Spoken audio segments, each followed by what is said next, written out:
You didn't see The Flash, right? No. Do you intend to ever see The Flash? No. It's in the same category as me as Shazam Fury of the Gods. I have easy access to Shazam Fury of the Gods right now on HBO Max, Max. And I will never watch it because I'm done. Enough already. Enough already. Enough with that thing, you know? Yeah. Did you like and see the first one? I haven't seen the second one. I saw the first one on a plane, and it was okay. That's a good plane movie. Yeah, that's a great point. Like that, you know, it was made for planes. And really that, and like I saw Bumblebee on the plane, and that was perfect. Yeah, perfect. Yeah. I remember when I was flying to Australia, in like 2012, Avengers had just come out. I think it was not quite on video yet. You know, there's 20 hours left in this flight. I remember it was like the best thing that's ever happened to me. I'm like, ooh, like 2 hours and 45 minutes of that's just right. Because I would have to go to a theater for The Flash. And that's a lot of hassle as an aging dad such as myself. Right. And then I know I'm going to have to sit through 2 hours of two Ezra Millers. Yeah. Yeah. So it's exponential. And it's just not worth it right now. I'll probably catch it when it hits Max. I'll catch it because you got to see Michael Keaton, right? Well, that was the thing. So I have a mantra about COVID. I think anything that was dying, COVID hastened its death, whether it was people or concepts. Like, yeah, I think that everybody was getting sick of this stuff, but then as soon as they didn't have to live with it for a little, so like I charted out recently the DC earnings because I was interested. First of all, I think there's like 15 of these movies because people think of like the DCEU was like dead on launch, but it wasn't. There was Batman v Superman, and there was Man of Steel, and there was the 2 Suicide Squads, 2 Wonder Women. There will be 2 Aquamen. 2 Shazams, Black Adam, The Flash, Zack Snyder's. It goes on, and then Joker and the Batman were off on the side, but they all got like kind of varying, good and bad reception. But I just wanted to know, I'm like, when did these movies stop making money? Because The Flash bombed, and it tells a real story if you chart it out. You find out that like, Aquaman, it outgrossed all of them. It was the most successful one was Aquaman, oddly. And then when COVID comes around, everybody just leaves forever, Yeah. They're like, we're not coming back. The movies were not ever good enough, and now I'm not going to go to a movie theater. And come to think of it, movie theaters aren't that fun. Yeah, they spent all this time putting in new chairs and everything. Yeah. It'll be just like your living room. Yeah. I have one of those. And I already bought a 4K television over COVID, so... It's like your living room, but somebody else's gum is in your seat. It's an annoying woman next to you, like shouting every second. You ever drop a piece of popcorn into one of those like AMC sofas, and because you're adventurous, you're like, I'll go get it and I'll just eat it.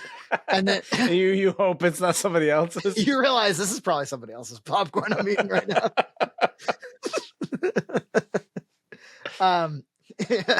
When one giantly long hair emerges from what you thought was your popcorn. You slurp it up like a spaghetti. This is the night. What a beautiful night. Well, I didn't think I was going to go see it either for all the reasons you listed. And then it was Gloria's birthday weekend, Father's Day weekend. She was born on Father's Day. It fell on Father's Day this year. We had like basically 3 days worth of birthday stuff. And Nina's brother was in town with his baby. And so they were all there to like entertain Gloria and be a family. And I was like, you know what? And in those moments, I'm the self-elected black sheep. And so I said, this is a great opportunity. Like if ever there was an opportunity to just like leave the house and go see a 6 o'clock movie, now is it. And I said, I do want to see, in Discord, people were really liking the movie. And so I was like, I gotta go see it. So I ran out. I had a lovely time. I did get a giant thing of popcorn. Half of it was eaten between the seats. And actually, what's weird is I don't know what it is about like the seat assignments. Maybe it has something to do with the handicap seats or something, or accessibility. Is that what they call it? They don't call it handicap. I don't know. I say the wrong thing. But you know how the best seats in the house are the ones right after the barricade. Yeah. Like you can't book those on the little screen they give you. I noticed, but then I got in there and they weren't booked. And then we went to Little Mermaid the next week, and the same thing happened. And I was like, I think you can just like book a shitty seat and then just go sneak over to these after the fact. Oh, yeah. Like if nobody's using them. But anyway, so I got like a perfect seat, and my most prominent impression is this: it's incredible the movie exists. I mean, truly, absolutely. Above all adversaries, it exists, and that alone, I think, is reason to. I don't know if the word is celebrate it, but like I love and am fascinated by movies that otherwise shouldn't exist. I really, that's something I enjoy. Like I love like Fan Four Stick, for instance. I bring up all the time. You know, that movie just like at some point somebody should have pulled the plug on it. Yeah. But especially, yeah, with even at the end when Ezra Miller's committing all these alleged crimes, and then you have two Ezra Millers in the film. They still just are like, we're canceling Batgirl. We're sticking with this. I don't really know how much the Gen Pop is aware of Ezra Miller, but I do think they know that this is a DC film. And that they're not very excited about the Flash in general. Yeah, I think that character is not as popular as people think he is. Definitely. He's not a marquee name. You know, Iron Man wasn't a marquee name either. But first of all, superhero movies hadn't been done to death. And the trailer just showed something nobody had really seen before, between the Robert Downey Jr. performance and that awesome shot of him flying with the jets. And it just seemed so cool and conceptual. But let's count the things that would prevent it from being made. Ezra Miller being obviously number one. Number two being like the fact that somebody had the concept of let's get Affleck back and let's get Michael Keaton to be in most of it as Batman. Seems like a long shot to me. You're not going to be able to make that movie. And they did. They totally did. Uncompromisingly. A lot of people wanted Michael Keaton back for a Batman Beyond film. Which now the reports, Kevin Smith, who talked to the director, they said if it did well, that was exactly what they were going to do. So it's a big bummer that they aren't able to make the movie they should make. They should have made it in the first place. Yeah. Yeah. And then you could have just promoted that. But no, you need two Ezra Millers. The movie was in development for 9 years. It went in and out of a shitload of writers and directors. I mean, this thing just kept pinging and ponging. After the failure of the DCEU, after it changed direction and it changed like top level leadership, however many times, just over and over and over again, this movie, like there's no reason it should exist. And then spoilers, like just about everybody's in it. You know, Aquaman's in it, post credit sequence, but Wonder Woman's in it. Who else? Yeah. Affleck, obviously we mentioned, and we'll get to the kind of the bigger cameos at the end. Yeah, it's stuffed. So I'm impressed. Does it feel like a good ending for this Snyderverse experiment? Yeah, I would say yes. If there wasn't, to me, like the movie is really not that bad. It hangs together. Except there's one major fucking problem with it. And that's Ezra Miller. Like truly. Well, so the plot, I'll walk you through the plot a little bit. The movie starts, he's getting a coffee and he's being awkward getting his coffee or getting his sandwich or whatever. And then he's contacted by Jeremy Irons, who plays Alfred, which is like cool to see. You feel like you're back in this DCEU. And he's like, Barry, we need your help with this, orphans are falling from the sky or something, whatever the hell is happening. And you need to be prepared. And then they do like a really cool back shot of Affleck, like coming out of his carrier on his bike. And so suddenly like Affleck's Batman is in the fray. Of course, it's a stuntman the whole time, but whatever. And half CG, half stuntman, just rubber banding around. Yeah, he looks a little strange. He doesn't look too CG'd, and we'll talk about CG as well. But the tension in the scene is that Barry hadn't, he requires like a ton of calories in order to have his powers, and he's really low, and so he's low on his flash power.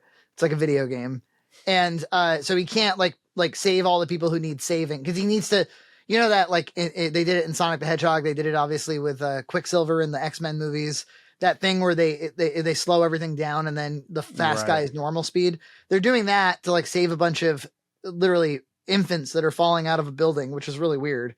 And like debris that's falling at the infants, like newborn babies that are falling out of a building, and he needs to catch them all and protect them from getting like their necks sliced and stuff. There's like sharp shit coming out of them.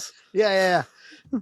And they're wicked CG, these babies. Like it's a thing you'll hear. They all look like the Ally McBeal baby, Oh yes. They look terrible. Apropos of nothing, he is talking about how, boy, he misses his mom who died under mysterious circumstances, and that his dad was framed for it. And he's trying, he went into criminal justice so he could so he could get his dad out. And the dad's like, no, don't live for me, live for you. And he realizes, he gets like real sad one night and runs real fast, and he realizes he can like mess with time. And they came up, so it's directed by the guy who did the new It movies. And I'll tell you, the movie looks good. It's shot nicely.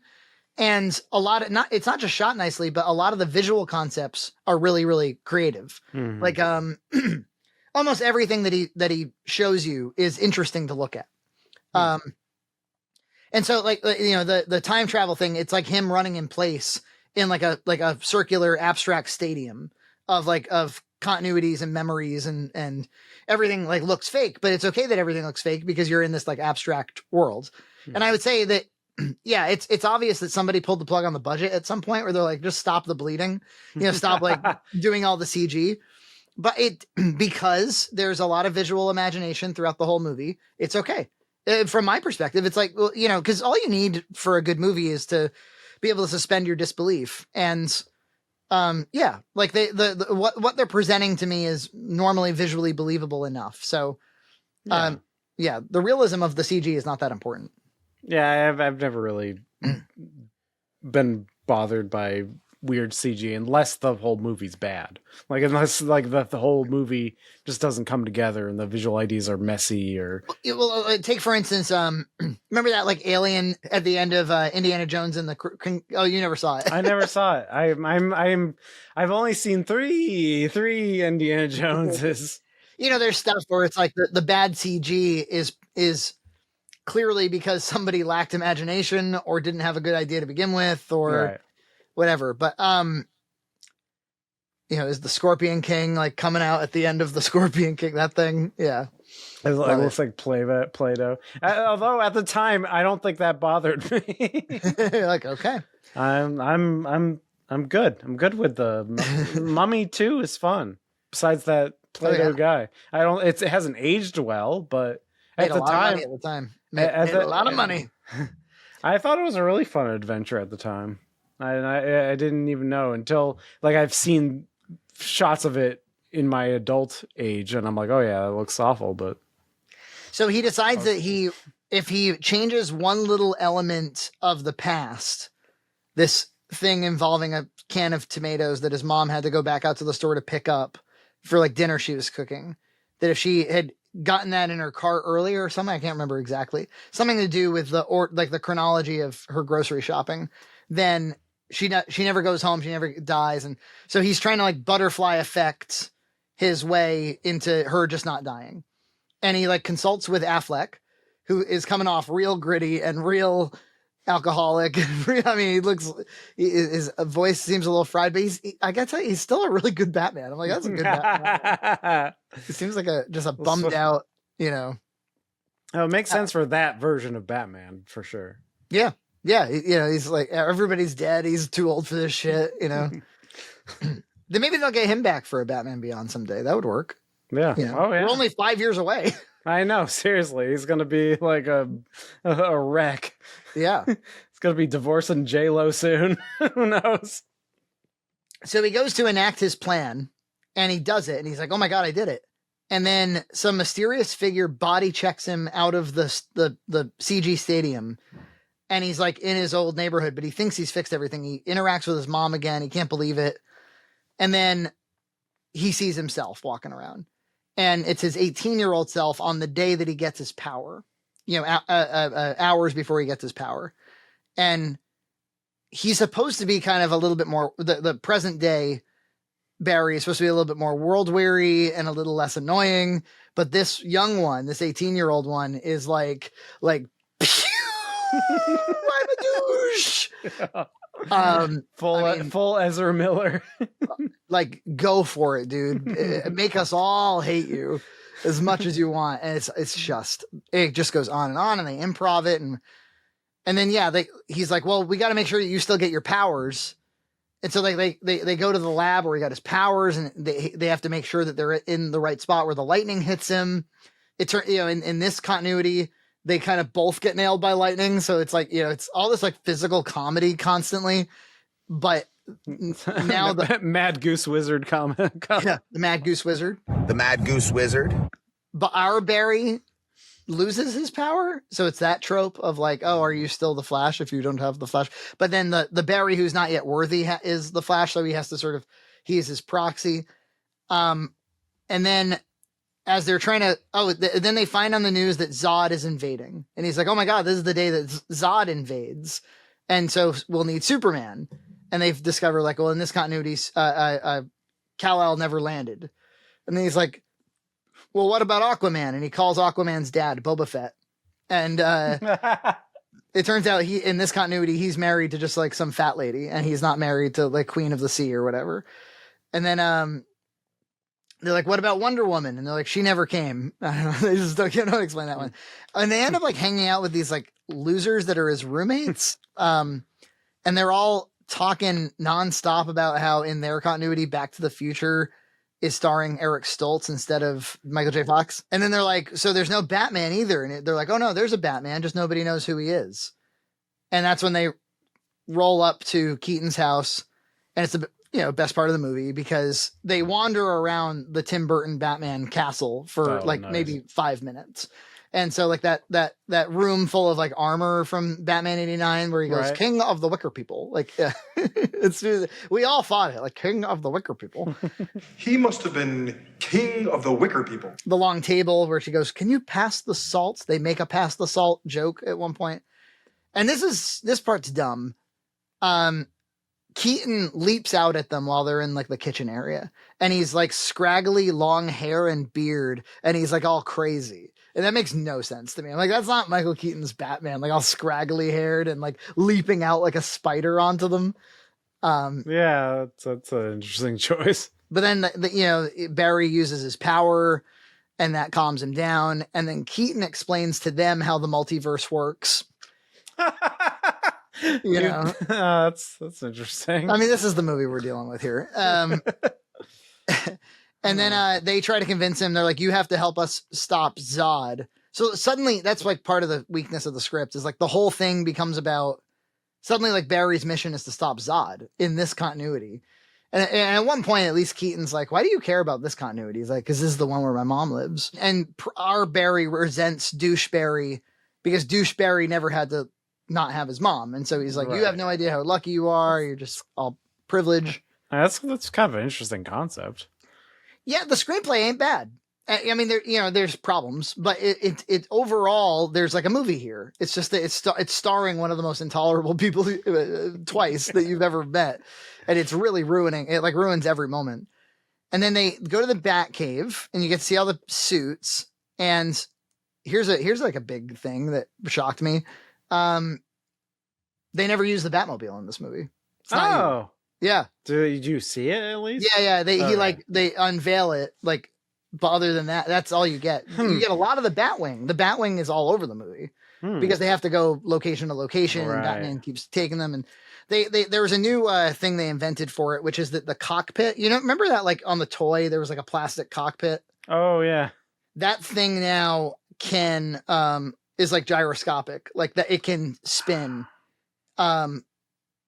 Or it can stay in place while the rest of the ship spins, which is kind of cool. Like, remember these movies used to be vehicles for toys? Like, Yeah, you like know? this thing ought to sell some toys, but it won't. You know, It like, won't.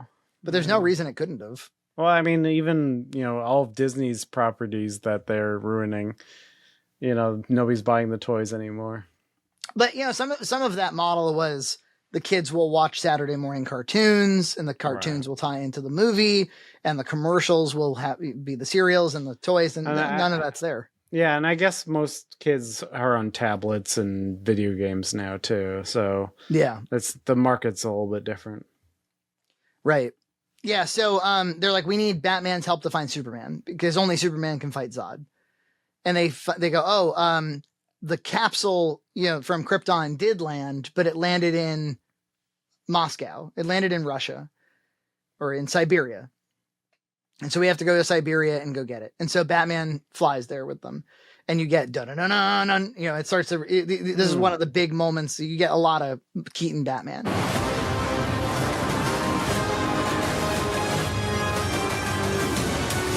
Mostly they did right by Keaton. It's like a pretty awesome, if you're a fan of those movies, like you can't miss this. Does he make the face? Yeah, no, he does a couple times actually. It's like maybe we don't save him. Frankie made a video of a compilation of every time he does that face, or sort of does that face. It's like a very subtle little, like it's almost like not the face itself, it's the sentiment behind the face. It's this kind of like, it's this little performance tick that he does where he's like, maybe I shouldn't care. Yeah. But it's sarcastic.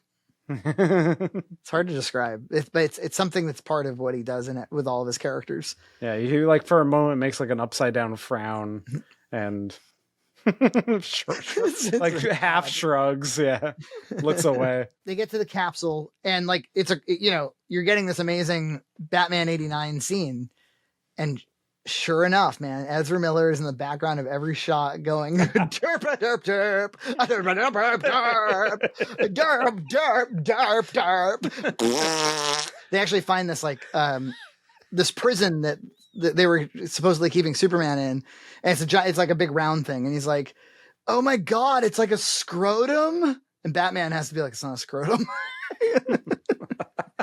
Like, this is what you brought Michael Keaton back to deal with. After fucking Birdman, right? After what he went through with that one shot. It's like, after Birdman mocked this very situation, you bring him back for. Generally, this is a great scene. They go into this prison and they find not Superman, but a girl. And she's all passed out and messed up. And Batman goes, it's not him. Let's get out of here. And they're like, no, we should save this person. Fuck that, whoever this is, fuck it. Yeah, that's what he goes. He's not here. Let's get out of here. Yeah. Supergirl, super whatever. Let's go. And they, as they're escaping and as she's exposed to the sun, she gets some Superman powers back and she's able to battle out and they all get out of there. They make their way back to the Batcave and, our Barry decides like he has to get his powers back, and Batman's like, I can help you. And they go through this like really sadistic process where they're trying to zap him with lightning and he's like bludgeoned to, on the brink of death. I mean, it gets like really weird. But then you have two Barrys, both with powers. Supergirl is like, I'll fight with you. She's in her cool costume. I think her costume looks really cool. Like she was like really stoic. That was like her whole thing. It was almost no personality. And you find out that her mission was to secure and protect the baby, Kal-El. So she's like all obsessed about like, where's Kal-El? Did Zod do something? Why isn't he here on Earth? He's supposed to be here on Earth. Cool moment. They both need Flash costumes. So our Barry gets the original. And they take a Batman 89 suit and they spray paint it red and they turn it into a second Flash costume.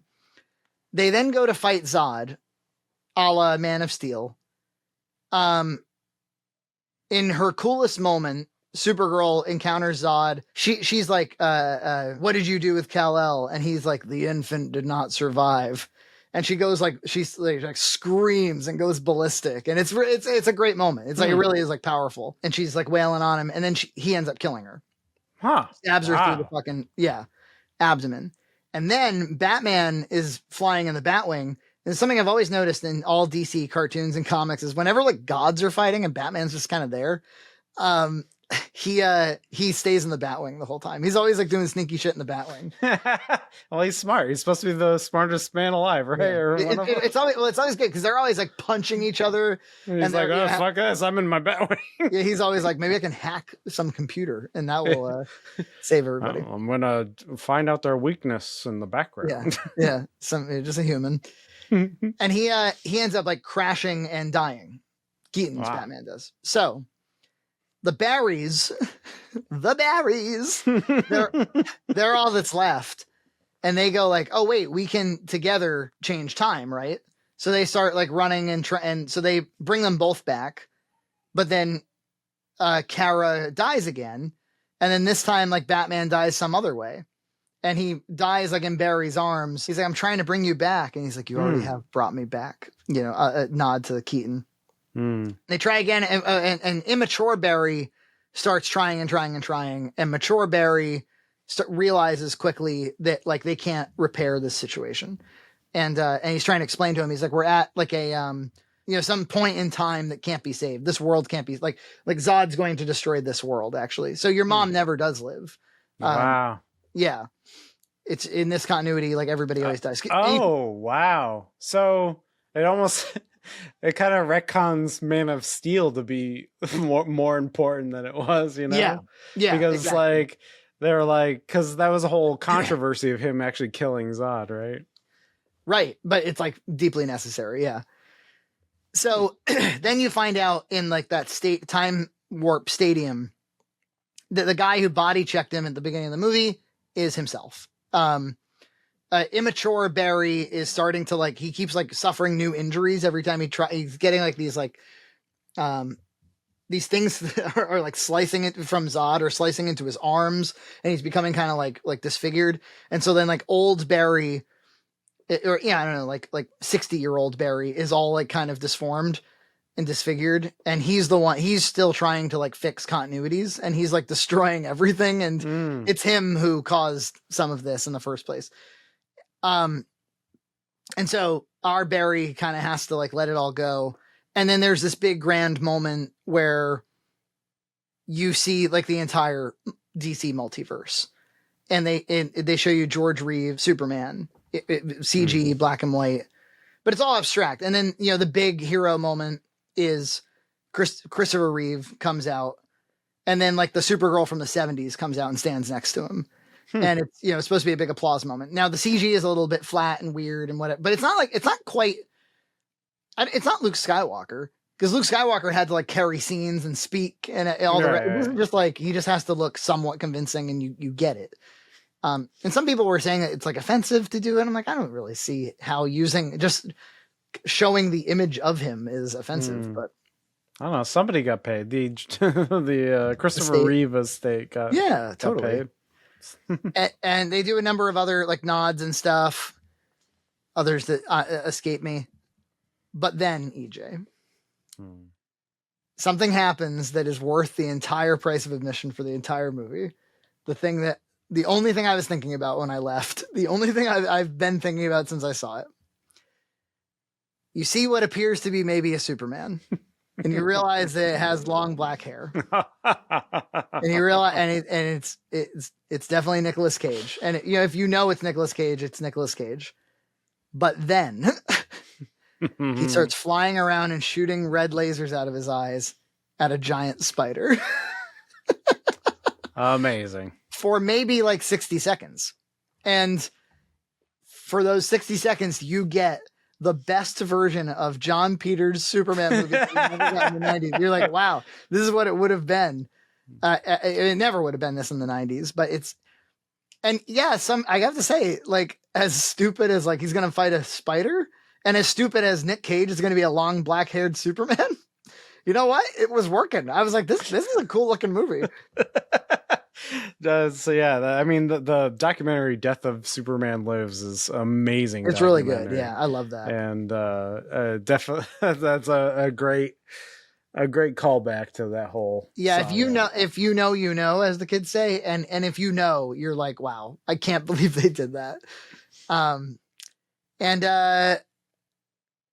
The only thought I had about that was if you're going to bring back Keaton's Batman, Keaton's Superman was supposed to be Nicolas Cage. Yeah. And so it would have been really cool to just get Nicolas Cage. Yeah, and just get him and do it. know? Yeah, that's true.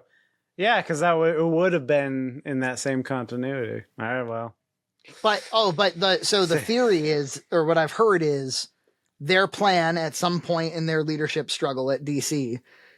Yeah. They knew they lost Cavill. They knew they lost Affleck. They didn't want to lose the Bat brand and they didn't want to lose the Super brand, but they still had Wonder Woman and they had other other aspects of the Justice League.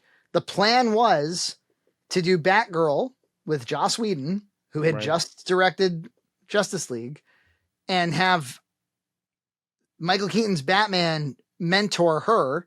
So he would not have died in this version of the movie. He would have gone on to that movie, which they then can't. So I guess it's reasonable to believe that after they canceled Batgirl, they went back and killed him in this. Right. And then Supergirl also was supposed to go on and be. So then the new Trinity would have been Supergirl, Batgirl, and Wonder Woman. Right. And that all actually, they totally teed this thing up to be that. But yeah, I think given how much of a flop it was, you got to give Zaslav credit for being like, I don't think this thing has legs. Like, can our DC have Superman and Batman, please? Is there any way do we have to backdoor it? Like, what are we, the CW?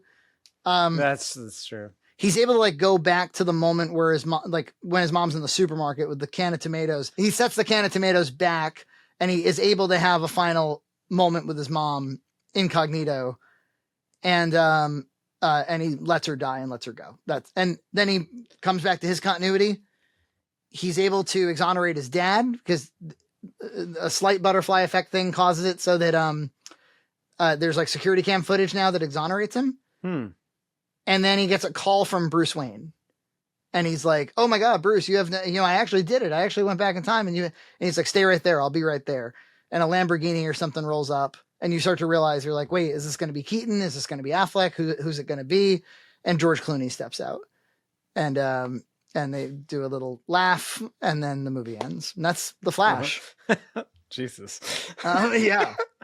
And then there's an after credit sequence where the Aquaman is drunk, and they're like hanging out drunk. And he's like vomiting. That sounds. Aquaman's vomiting. Sounds a little bit of a mess. I mean, it's one of the messiest fucking.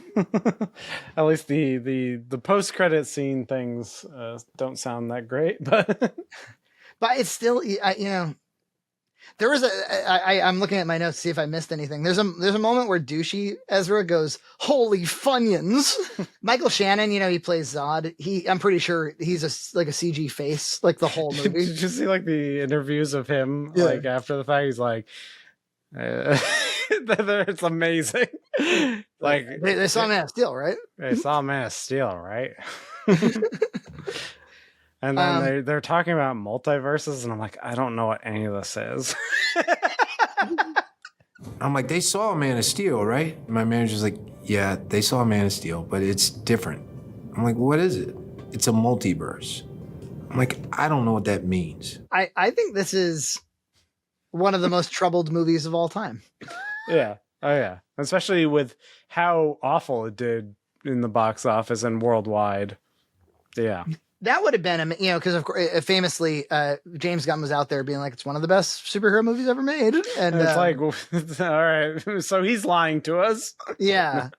Maybe he feels really good because some people really liked the movie. Well, it does sound like it does have good concepts and ideas. So maybe I believe him. That moves directly into The Flash, a fantastic movie that I really love that resets the entire DC universe. You get a lot, and like I said, like the story and the plot both hang together. I mean, Keaton's Batman buys you a lot with me. Well, yeah. And they do a nice job with him. There are moments like the scraggly hair makes no sense.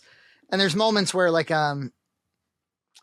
he says a few things. I'm like, did you run this by anybody? He says something. He goes like, "This is gonna hurt," or something. I'm like, Keaton's Batman said that.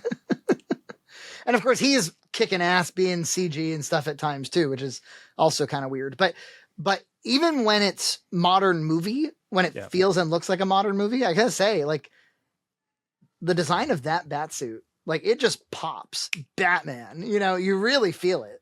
It is interesting, since I watched Batman Returns so recently, how quickly like action scenes go in that time period. It's like, you know, he punches a few people and then all of a sudden he's like wrapping things up, like the cops are already there and they're like, good job, Batman. And it's just like, Thank you for saving the day, Batman. When in a modern movie that'd be a prolonged CG action fest. So it's funny. Yeah, and those two movies, the Burton ones, all the action is shot on tripods, you know. Yeah. And like slightly canted, like tripod shots from far away. Yeah, and then and like the bad guys are in like cardboard trains and stuff, and you're just like, what the fuck? Yeah, it's interesting. Back then, the screenplays weren't as structured around the action set pieces quite as much as they are now. Now the action set pieces are like really. They're almost like the musical numbers in a musical, you know? Right. It wasn't as much that way back then. Exactly. Its failure proves that Zaslav is right to get out of this Snyder world. And Get Gun especially is just rip the Band-Aid off. Because people were very unhappy. It's a very slow Band-Aid because we still have Aquaman. And yeah. But I you know, people were very upset about the Cavill thing. But it's like, what are you going to do? Like, stay tethered to this thing? You know, this thing is rotted. Yeah. Look, if this movie was a huge splash, if this made a ton of money, that would be kind of like, hey, you know, you could keep working in this world. Right. It did. The movie made me think, Ezra Miller aside, it made me think of like the elements were there. Affleck's Batman was wonderful. Like Wonder Woman, I don't know if you're going to find a better Wonder Woman than Gal Gadot. And yeah, I don't think so. I don't think you're going to find, like, you're going to find another Aquaman that gets you $1 billion, you know? No. Because the only reason that movie made that kind of money was because Jason Momoa is a movie star. I mean, they did a pretty great, Ezra Miller aside, they did a pretty great job casting the Justice League in that thing. Snyder got, you know, he did his best to get him on the right track. And he got his Justice League out and people loved it. Yeah. I think anybody who's a fan of the Snyderverse should not feel, because I can understand they might feel like it never got to fulfill its potential. It never got to do the Marvel thing really, but it actually did. Like if there are like 17 movies, you know, it did it. And I was thinking I was thinking with all the cameos they actually did secure in this thing, and with all of what they did, Cavill is mysteriously missing from the. It's like it would have been nice to have Cavill in there, and I'm going like, well, he must have had a big, you know, he was totally on the outs at that point. Like, no, they got him back for Black Adam. You know, like Black Adam got him. Well, they did. I heard they did shoot something for this, but they cut it. So after Christopher Reeve, he's definitely the second cinematic Superman. Like, yeah. Oh, he looks the part. He acts the part. He was good in that role. It's a shame that he didn't have like a positive movie attached to him. Yeah, just one. I think that's what people wanted, was just one. Just one movie. You'd be like, yeah, like one Dark Knight, you know, like the Dark Knight. Yeah. Like, you know, it's something you could hang your hat on, but there's really not. Rumor has it that for that final cameo, they were trying very hard to get Christian Bale to do it. Yeah, and he was just like, fuck off. Yeah, he was like, no, if Nolan's not part of it. Whatever his accent is, he's got like the Johnny Depp thing, like Christopher Nolan would have to be part of the movie. Johnny Depp recently had some hilarious quotes where he's like, somebody said like, what's next for you in Hollywood? He's like, I don't give a shit about Hollywood. Holly, no. I don't think about Hollywood. I don't have much further need for Hollywood myself. I don't. And what they didn't they just announce like a couple new Superman and a Lois Lane? David Cornswoggle. It's Cornswoggle and Rachel Brosnahan. He does look like a young Superman. Actually, yeah, he looks like Henry Cavill, except young. Honestly, he looks like a younger Henry Cavill. Yeah, I can see. Although if you see him, he's a little lankier, so they're like, hey, he's got to hit the steroids. When you're young, you're thin. Yeah. But Rachel Brosnahan, you know, she's in Maisel. She's perfect for Lois Lane. Yeah, she's got that she kind does look like Lois. because she's got that kind of like, you know, sassiness to her, which I loved from the animated series. You know, Right. like the cattiness, the sassiness. I always liked who is it, Margot Kidder, yeah, the original. The Oh yeah, she's good. Yeah, you're holding me. Who's holding you? You've got me. Who's got you? Listen, this James Gunn guy, for some reason, is the only person who can make a good movie. yeah, I totally trust him for this. Yeah, I saw his interview with Michael Rosenbaum a couple weeks ago, and it was he had a lot of really insightful, interesting things to say. Michael for sure. Rosenbaum is certainly the best Lex Luthor in my opinion. Oh yeah, have you seen Smallville? It's definitely like a CW 2004 drama. But he like his relationship, because they make it so that Lex Luthor is going to high school with Clark Kent, or at least they know each other. I forget. That's exactly. so like the action figures or something. Yeah, but it's so good because they have such good chemistry. It's amazing because they're like supposed to be like childhood friends almost. Amazing. It's a pretty good concept. I've seen the show before, and I kind of get it, but he certainly looks good as Lex. Yeah. I like in the interview where he was talking about how he was sick of getting like his head shaved all the time. Oh yeah, he's like, I kept getting nicked and stuff. He was the thing that James Gunn talked about in that interview that I thought was kind of compelling was his like he was transparent enough to be like, yeah, there was definitely a time not so long ago where I was doing a lot of this. I was in the public eye making movies, chasing, you know, fortune and glory. Like I wanted people to pat me on the back, tell me how smart I was. And, yeah, fortune and glory, kid. Fortune and glory, kid. Fortune and glory. I wanted people to tell me how smart and cool I was. That's, you know, I wanted to be popular, famous, and rich. And he's like, you know, and it was through getting canceled and facing like the very real possibility all of a sudden that I was done. Nobody would ever want to work with me again. That I realized, you know, the thing that I was so glad about was that I was nice to people, because then suddenly people wanted to be nice back to me. And yeah, it's a good. Like he didn't even realize it. Like, oh, that's such an asset. Yeah, like just be nice to people. Yeah. Yeah, and he realized how much he loved his very swole-armed wife. Do you really want to taste it?